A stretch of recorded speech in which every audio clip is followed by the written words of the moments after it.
Welcome into the latest edition of the Big Dog Show with Marcedes Lewis. I'm David Kaplan.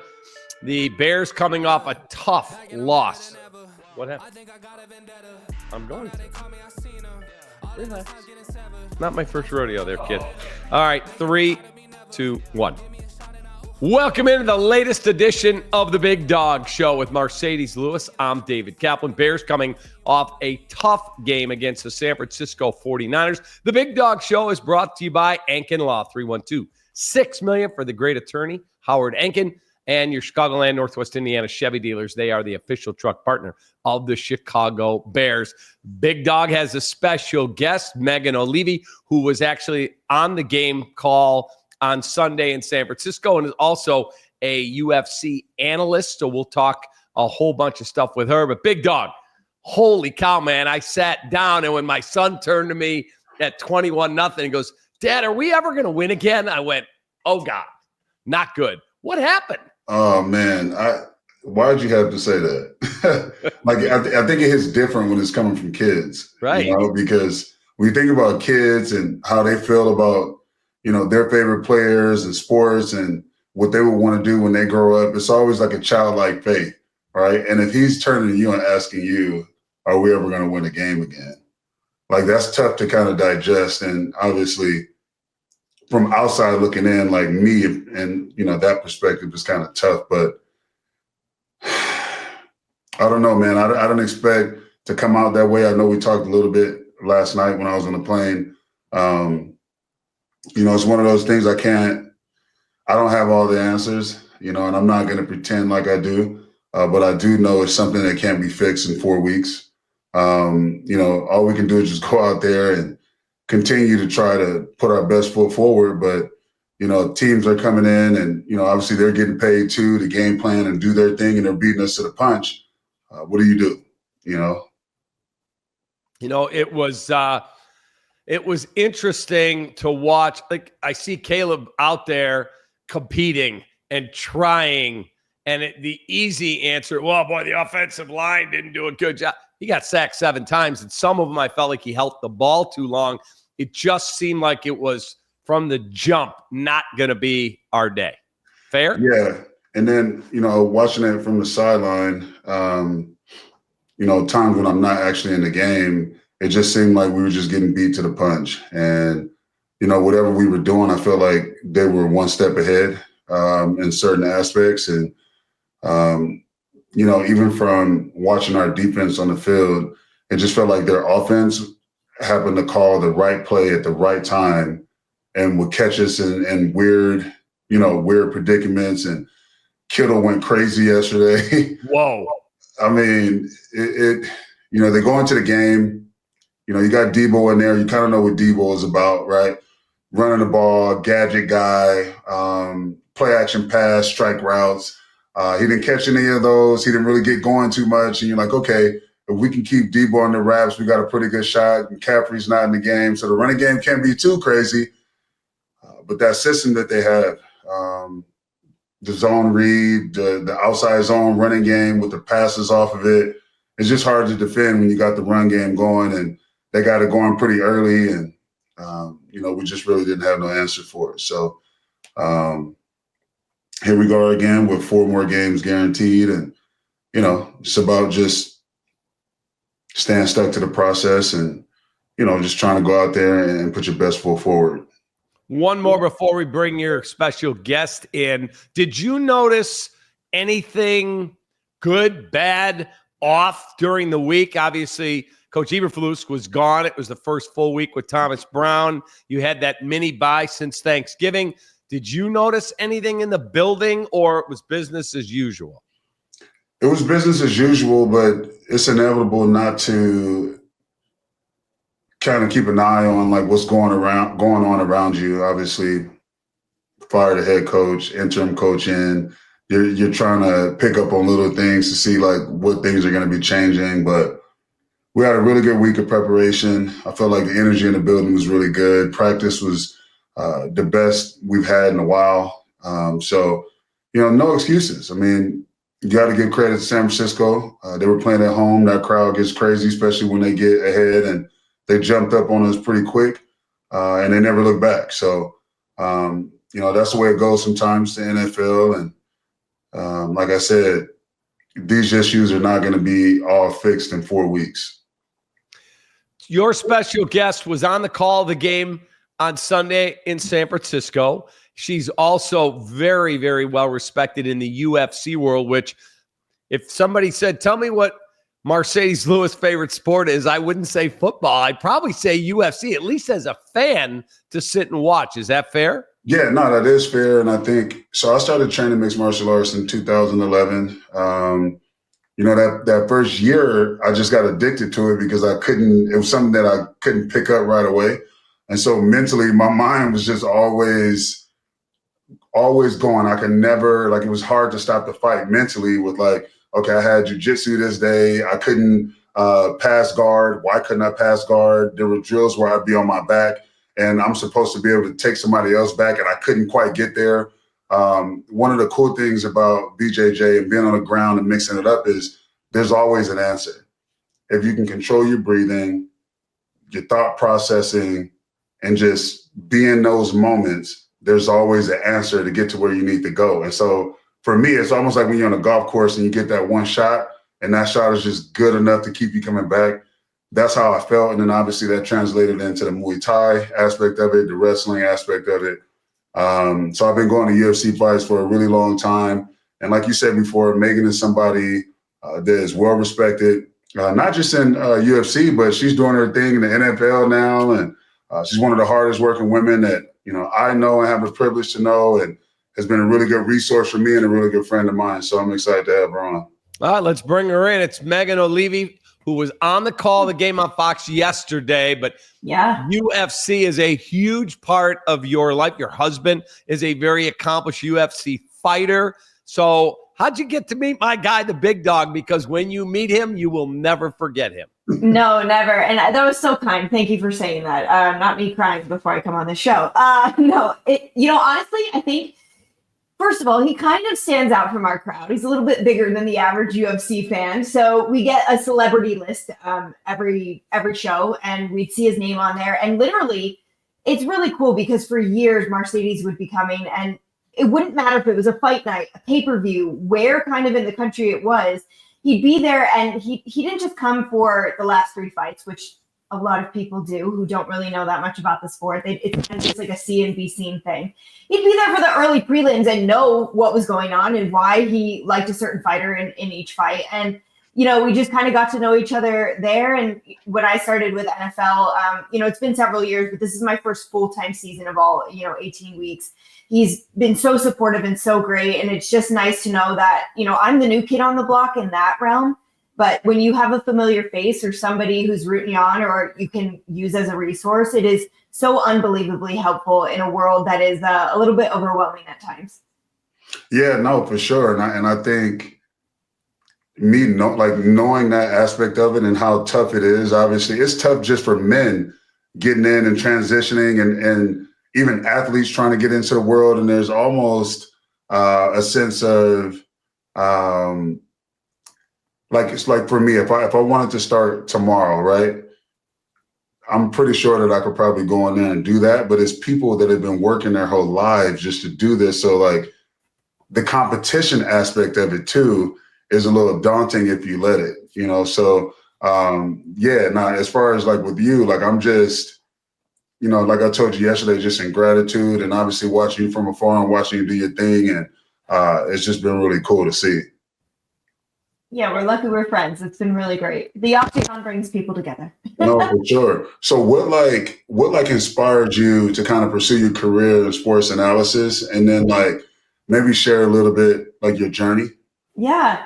So my road was not typical. I had no idea I wanted to do this for a living at all. I was a rabid sports fan my entire life. I played sports. I was a sports household. My brother was a very accomplished wrestler. I played sports growing up. My dad was a wrestler. My grandfather was a boxer. But I had very terrible preconceived notions about what it meant to be on television, particularly a woman in sports television. So it wasn't until I was the end of my junior year of college where I was always at my internship talking to the crew I worked with about the Yankees or the Giants. And they'd be like, why don't you just do that for a living? Like, what are you doing, with pursuing political science? Like, all you do is talk about sports. Do that. And I was like, no, I have a brain and all this stuff. And I really didn't know what it meant. And so I started doing a little investigation. I was like, oh, okay, this is like a real job, and they work really hard, and nobody's telling them what to say. There was all these things that I could break down in terms of barriers within my own mind to those goals. And so I decided to go to graduate school to make sure I had some sort of degree to back up what I wanted to do. And then I literally started as an intern, getting people coffee, printing out scripts. I took a 4:12 a.m. train from New Jersey to Manhattan to be at work by 5:15, 5:30. I was getting coffee as soon as it opened at Dina DeLuca, over there by the Radio City Music Hall. And I just took one step after another. I said yes to the opportunities that came up. Like I did lacrosse, women's college lacrosse for Verizon's channel. Wow. And that was my first like on-air real sideline gig. And I didn't know anything, but I was like, I can learn, I can work hard, I can be prepared. And it was just kind of like one thing after another. And and then I got the offer to move to Las Vegas. I was super poor in New York City, like barely making ends meet. And they said, do you want to move to Vegas? I'm like, I can just come back and be poor if it doesn't work out. Like, right. what is there to lose? I'm not leaving anything behind here besides, obviously my friends and family, which was huge. But yeah, I moved to Vegas 14 years ago. Yeah, 14 years ago this month, and never really looked back. And so that's a crazy story and stuff that I had no idea about. And the way you do it is almost like as if you're just slicing through butter. You know what I mean? Like you were born to do this. But who would have known that it took a process even to get to that point to kind of convince yourself that like, was born to do this. You brought up barriers. Is there anything like specific as far as challenges that you face breaking into the sports world? I think at first, sometimes there's preconceived notions, and sometimes those preconceived notions are correct. But in my case, I show up, I'm this young woman from New York City. I'm on the West Coast. And I'm showing up at these UFC events, and people are like, why is she here? What is she now? Little did they know, I grew up on a wrestling mat, and, my grandfather was an accomplished boxer. So I had this innate background to really understand the sport. But I think you have to be better prepared. You have to be ready for anything at those moments, because it's kind of like in the beginning, everyone wants to test you. But genuinely, and I truly mean this, it probably only took a couple of UFC events for people to be like, oh, okay, she's not done. Like, yeah, she knows what she's doing. She's working really hard. She respects herself. She respects everybody around her. And then, and then it kind of took off from there. I've always just tried to be somebody easy to be around, and a good team player. And then for the NFL, that is a little more daunting because so much work is done on Sunday mornings. I know. And, you guys are, but I'm also at work. And it's like this fine line of like, where can I try and get info without being annoying? And, who else can I talk to on the sideline? So my favorite thing is like to immediately try and talk to whoever's doing radio for the teams, who's on the sidelines as well, and make sure like they can come to me. Hey, did you get the info on this? Do you have what you need? But also I can come to them, and it's been really nice. But yeah, there were some barriers in the beginning, but I'd say they're much more few and far between now at this point. Yeah. Go ahead, Kev. I was just going to say, you mentioned doing lacrosse, and I got a call one day. Can you call these lacrosse games? I knew nothing about lacrosse. Right. And I went, yeah, because I've always was right. Never say no. Don't say, well, I could try. They open the door that much, you kick it in. And so I taped a couple lacrosse games off ESPN. I got the lingo down, and I went, okay, now I just got to get to know, is it Marcedes Lewis, the football player? Well, who's that comp in the lacrosse game? That guy's been in the league forever. I'm talking to that dude. And then let's go and just bring passion to what you're doing, and it works. Exactly. Yeah. And when you're at that point in your career, you are passionate about it because it's like an opportunity. So it's not like, you have to fake it. You're just like, oh, please God, don't see through this veneer that like I'm not an encyclopedia of lacrosse right now. Right. Yeah, no, and I think that's a great point that you bring up. Like, obviously, Cap, if you're looking for the guy that has been in it for a while, kind of like how I have, and you're passionate about it, that makes the guy on my end want to interact more and give you more juice, right? It's almost like the young rookie or first and second year player, if he's asking the right questions and if he shows that he really wants to be great, then I'm going to give him the juice to be great. But if you're just a guy that's just looking to get by and wear a jersey and you just want to be in a locker room, be loud and play music, then I'm probably not going to, be attracted to that type of energy. And so with that being said, I mean, I don't know, Cap, if you like have watched Megan do her thing, like on the UFC, cards and shows, but it's talking about the education of it. Like she's like this. Right. And like second nature. The guys are walking out from the back and getting ready for their fight. And like the camera is kind of like at an aerial view like this while Megan is doing her thing. And then it kind of like pans out. And so she just keeps going, giving her nuggets. Like Megan, how much information do you get in those fighter meetings? And then what's the percentage of information that you get after that? Like, you know what I mean? Yeah, no, I definitely know what you mean. So I feel like I never have enough information, but yet 98% of the stuff I have doesn't get used. It's like, oh, cool, I have these amazing stories, and there's some pay-per-views where I'm like, I can't wait to tell the story. Nobody knows it. I can't wait. But it's like, oh, we went to 17 decisions and it got cut. Fighter meetings are really great, particularly when it's myself, Anik, and Daniel Cormier. I think athletes feel very safe with us. They feel like it's a trusted place. And so they're willing to open up more and divulge a little bit more, which is always really helpful. And then what I like to do is wait until they're rehydrated after weigh-ins and then just like have some chats. Like, First of all, how's your family? How you moved? How's life? How's the new house? I always wanted with Joe, like everyone to obviously respect his incredible talents in the octagon, but I wanted them to care about Joseph, the human being. And so that's kind of how I approach every scenario. And so we get so much information, and we get so many times guys will be like, yeah, X, Y, and Z, but don't say any of it. And so you don't, it's not worth. It's background. Exactly. And it's not worth breaking their losing trust. that relationship. Yeah. And so we get so much. And then for me, a lot of those walkouts, the maximum time I can use is 36 seconds.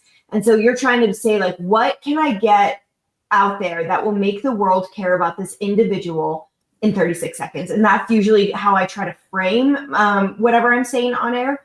But, and then sometimes they'll be like, we have a lot of time to kill. You need to give us a report on this. And so that's where, your hard work and your preparation comes in because, yeah, okay, no problem. I got that. Like, oh, this guy's walking out now and John has to go to the bathroom. I got it. No problem. It's just those kind of things that you learn as you get older, but like the same principles in the beginning apply. It's just like have passion and don't let anyone outwork you or out prepare you. I definitely can attest to that, my guy. Yeah. So let me ask you, your husband, you mentioned Joseph, that's your husband. Yeah. He is an accomplished UFC fighter. What is it like? I've got to leave on whatever day, Friday, Saturday. I got a football game on Sunday. He's busy training. Like, take us inside the personal life, balancing what I call a power couple in sports. Oh, thank you. Well, he's retired now, thank God. So life is a little bit easier. I didn't realize how stressful it was. I knew it was stressful, and it took years off my life, and I have a lot of gray hair. You were in it, but you were just in it. Yeah, exactly. And you're kind of just like living it. And then when he retired, I remember the first couple of fights afterwards, I came home and I was like, how did you do that for a living? Like, that's dangerous. And he's like, I know, it's so dangerous. What was I thinking? And so you just kind of get into a different mind frame. But Joe is literally the best. Like, he is so excited for me to go. Like, I had a double weekend. I went from the pay-per-view to Marcedes' game. And like, no one was more excited than my husband for me to have those opportunities and more supportive. And how can I help? Because, through his 15-year career in mixed martial arts, that was my role. How can I help? What can I do? How can I make your life easier? How can I be a fourth cornerman for you? And just provide things that he doesn't have to worry about. And so it's been an incredible partnership, but the way he carried himself in the sport through good and bad gave me such an example of like how I can make sure I'm treating every athlete that comes across my plate. Like, I've interviewed his opponents, guys he's beat, guys he's lost to, people he had rivalries with, and never did I have a problem with any single one of them because I'm giving them the same treatment as if somebody's talking to Joe. And I never want them to say like, well, his wife did this, or, whatever it might be. I want them to always feel like, regardless of the scenario, that I'm a person that they're going to be okay with talking on air.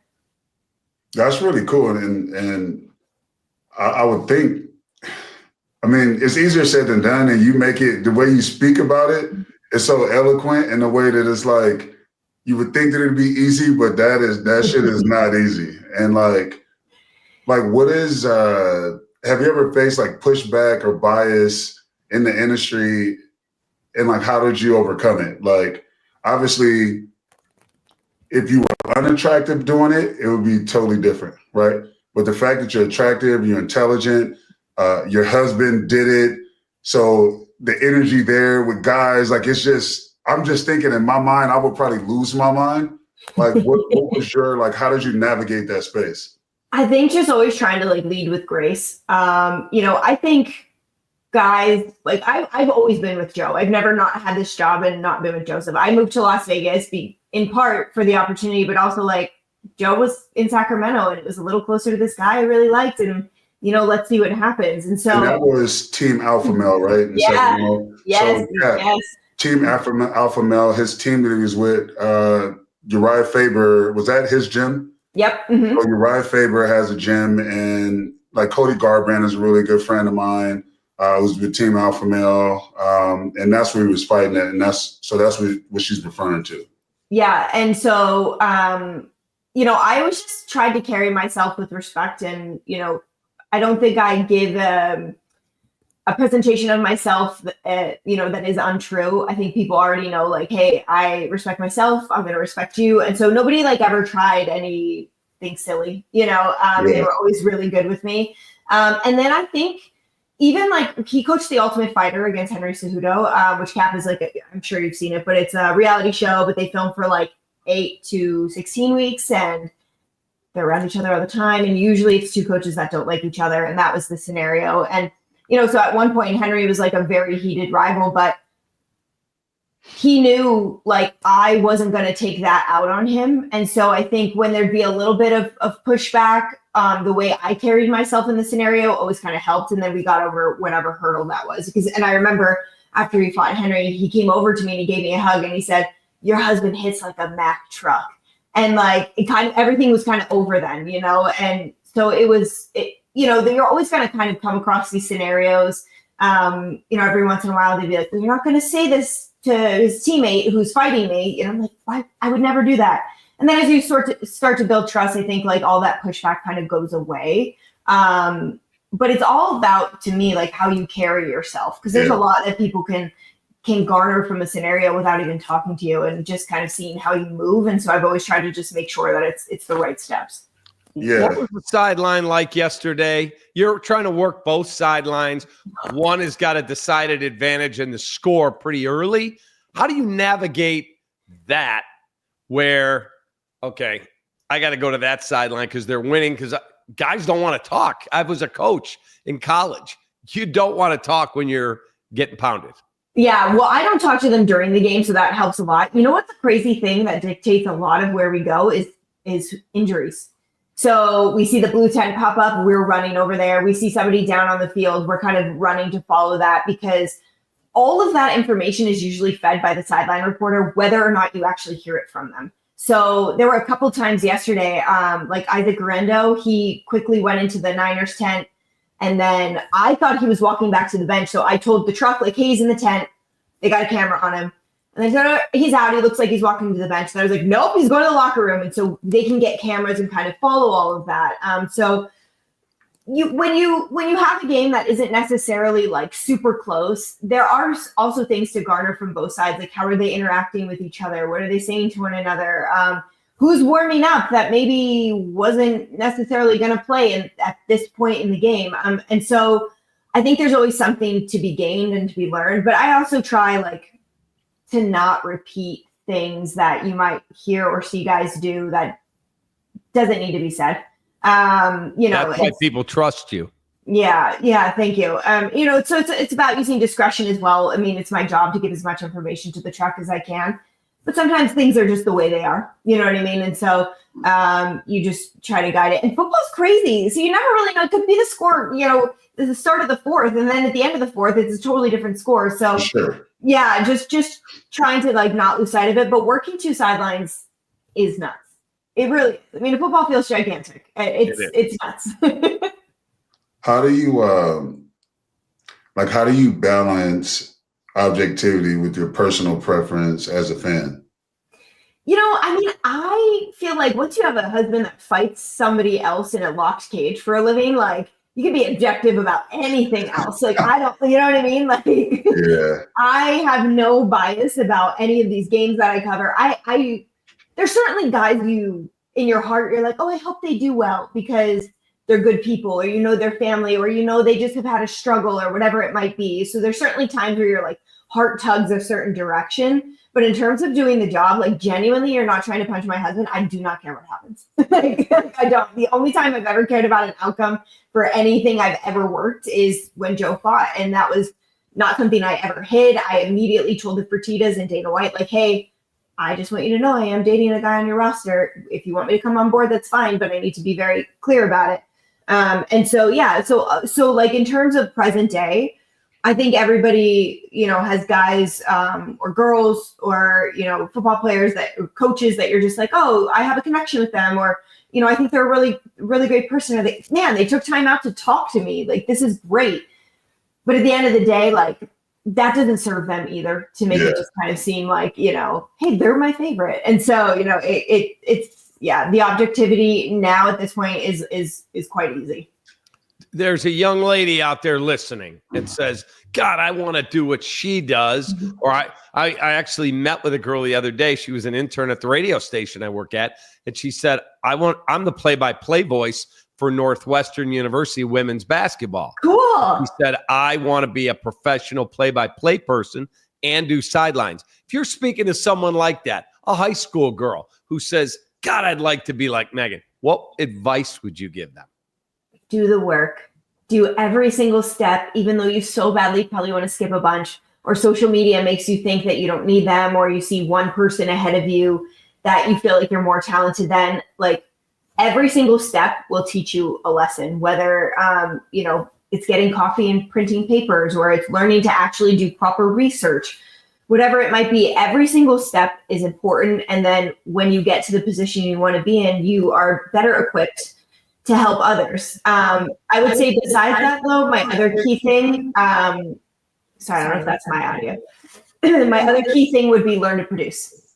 I think to be a good storyteller on camera, you have to understand how to produce a story, how to tell a story, and what that means. And so a lot of people just want to put focus on like, well, I want to be on TV. Like the reps come, like you'll get better at that. Yeah. But if you don't know how to tell a story, or you don't know why you're telling a story, or if you start in local news and you are a one-man band, you got to carry your own camera and write your own, you need to learn how to do that. Like John and I write all of our own scripts. Nobody helps us with anything. We memorize everything. There's no teleprompters. There's nothing.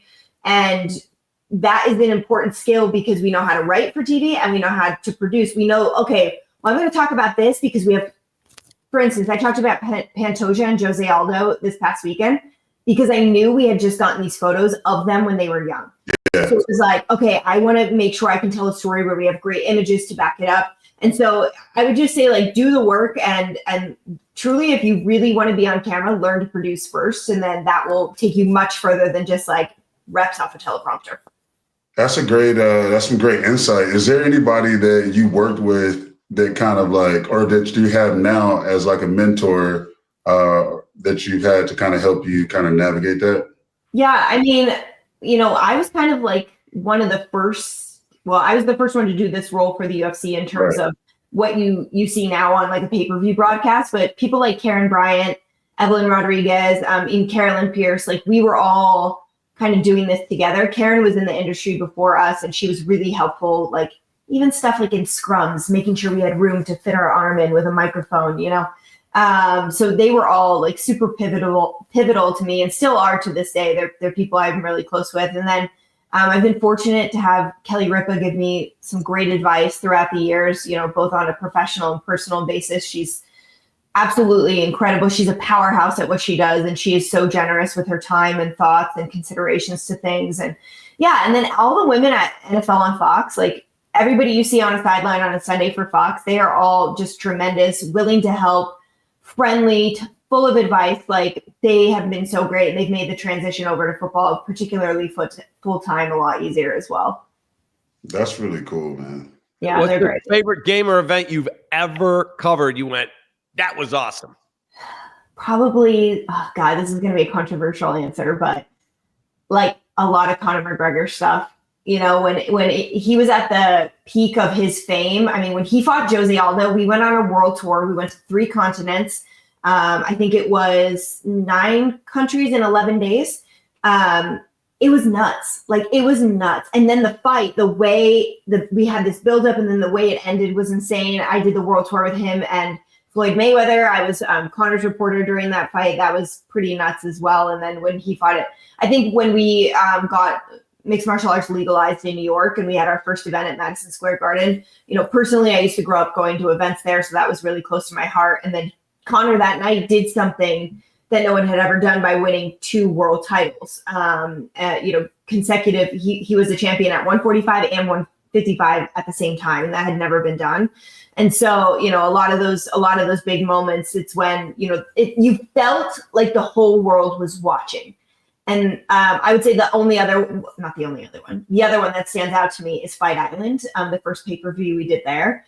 I don't know if you guys remember, but during COVID, you know, people were kind of scoffing at the idea of like, okay, Fight Island, and people were making funny t-shirts and stuff about it. But we went there and it was like we were on another planet. I mean, it was literally insanity. And we were all very scared, and we were working crazy hours because we were in Abu Dhabi, but we had to keep the show on North American time. And, getting tested twice a day and quarantining in our rooms in this little 3-mile radius we could all live in. And you knew the entire world was watching, and I got bombarded with questions. How did you do this? How did you guys pull that off? How did you accomplish this? You know, for other broadcasters to try to get back to work. Yeah. And so that was a really special moment. That was a time that I will never forget. I actually sometimes am like, was that real? I was just about to say that, like, you want to see something really dope happen, just tell Dana that he can't do something.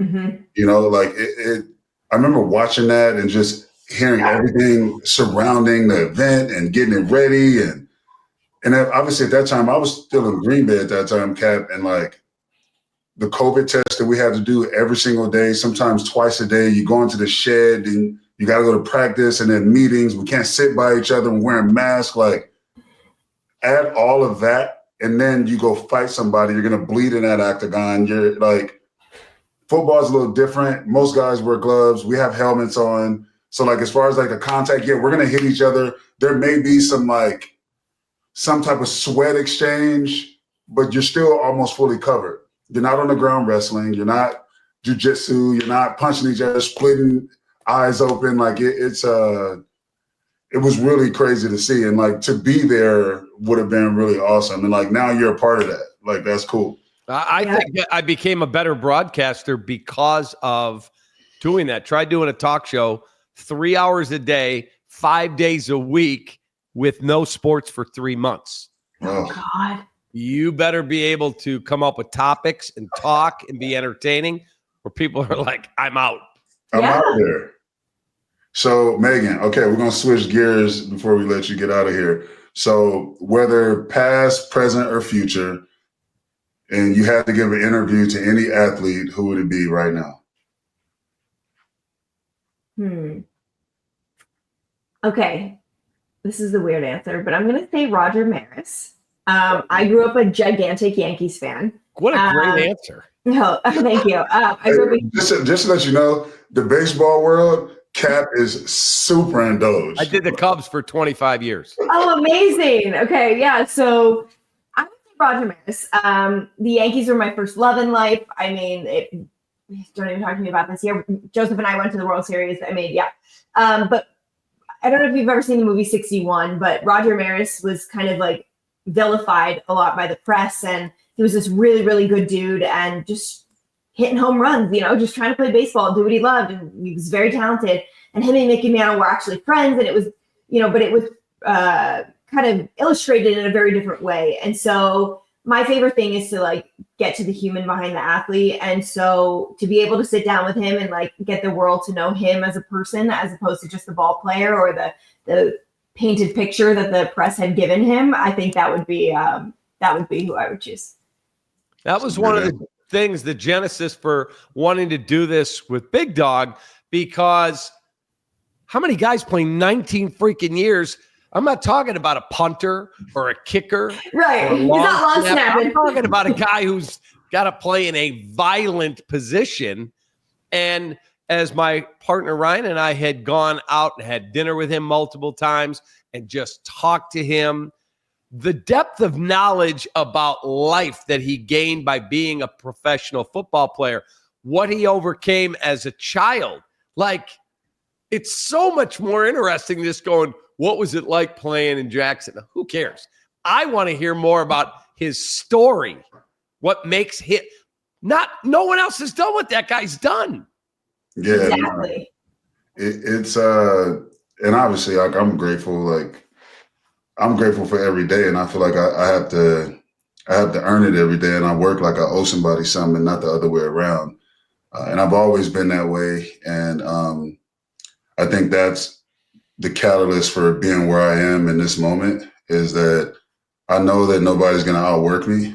And I put that to the test every day, you know, and, you know, obviously there's other factors to why when I wake up in the morning, I get out of bed, why I do it the way I do it. And I'm just grateful for the opportunity. Because where I'm from, like, you don't really have those opportunities. In some way, somehow I found a way to like make it out. Like, my mom had me when she was 15 years old. I was in a abusive relationship for the first 3.5 years of my life. And then she had my brother when she was 18.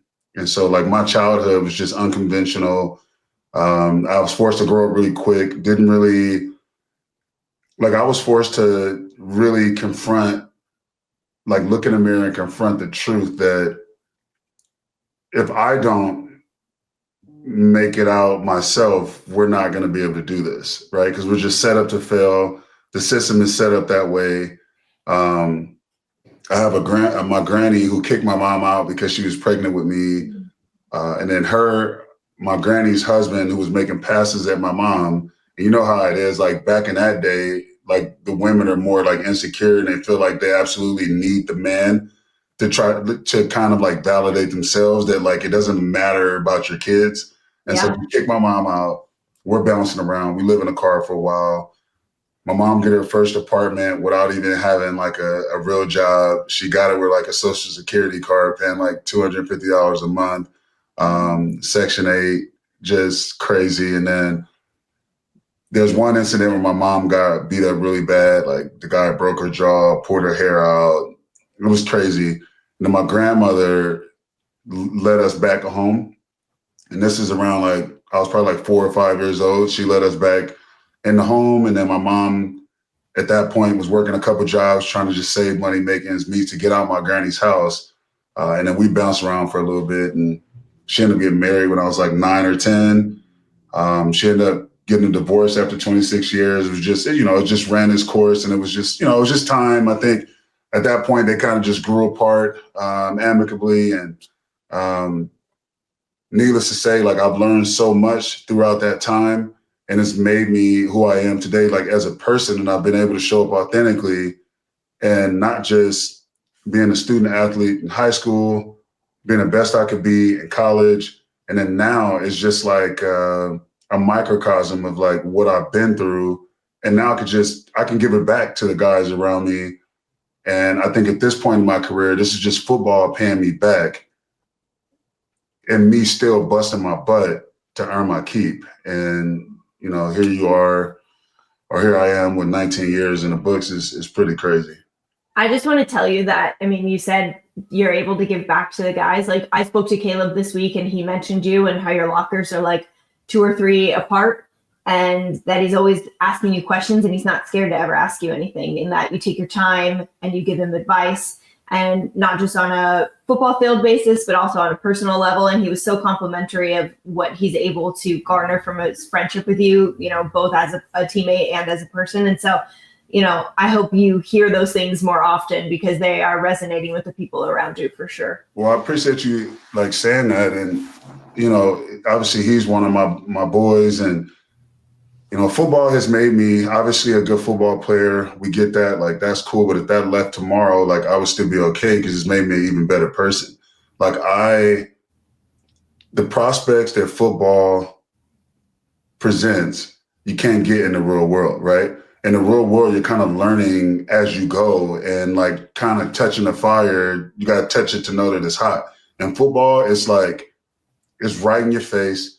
Everything that you could potentially go through in life is going to happen, and you're forced to, with these decisions that you have to make in order to advance in what you do. And it's the one sport that you can go in there and be like, okay, if I work this hard, I'm definitely going to get this out of it, right? And football is a sport about grown men going out there and taking what they want. And that's the tutelage that I've come up under, right? And I'm grateful to have been drafted in 2006, where the grind was very much real.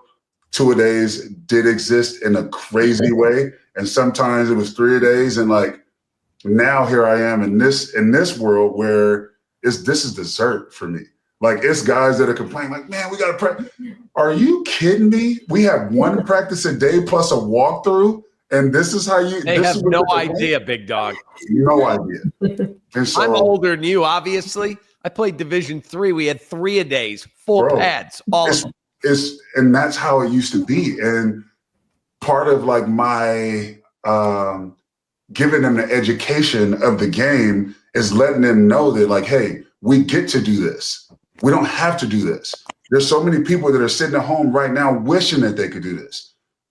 These windows close very quick. So you better take advantage while you have it. And if you do it the right way, you can extend that window for as long as you're doing it the right way, right?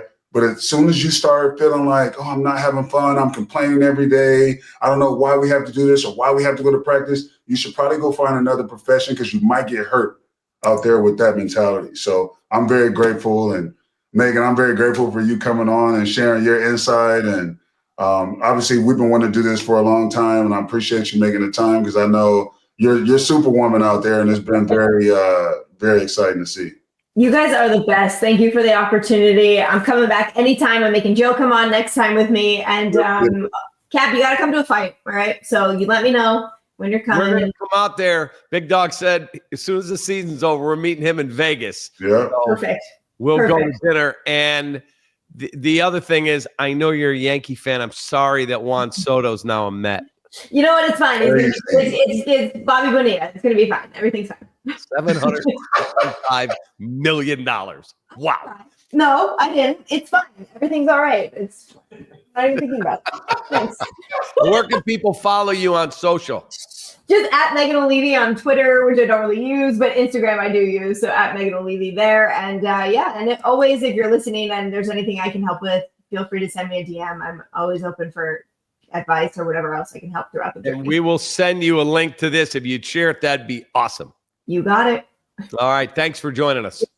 Appreciate you, Meg. Bye. See you, Meg.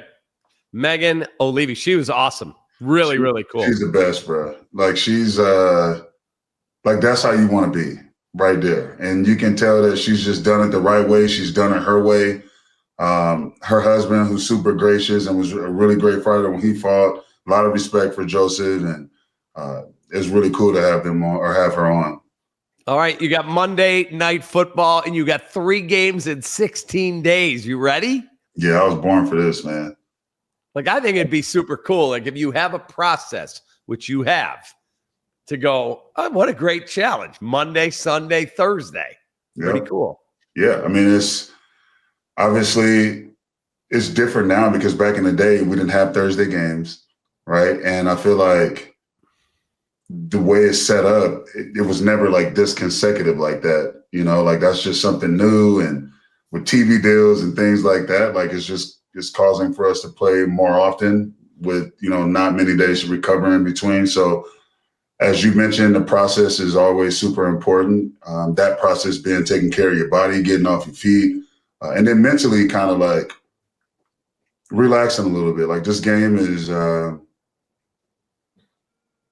it'll take a lot out of you if you let it. And so you got to make sure that you're pouring back into your body mentally, keeping people around you that are going to build you up and keep you going when things aren't going well. So I'm fortunate enough to have that. And, you know, I look forward to Monday night. Hey, man, have a great rest of your day, a great week, okay? Stay safe and healthy. Appreciate you, brother. Thank you, man. I swear I shoot like Berettas. Yeah, yeah. They getting nervous, I seen it. What I seen, what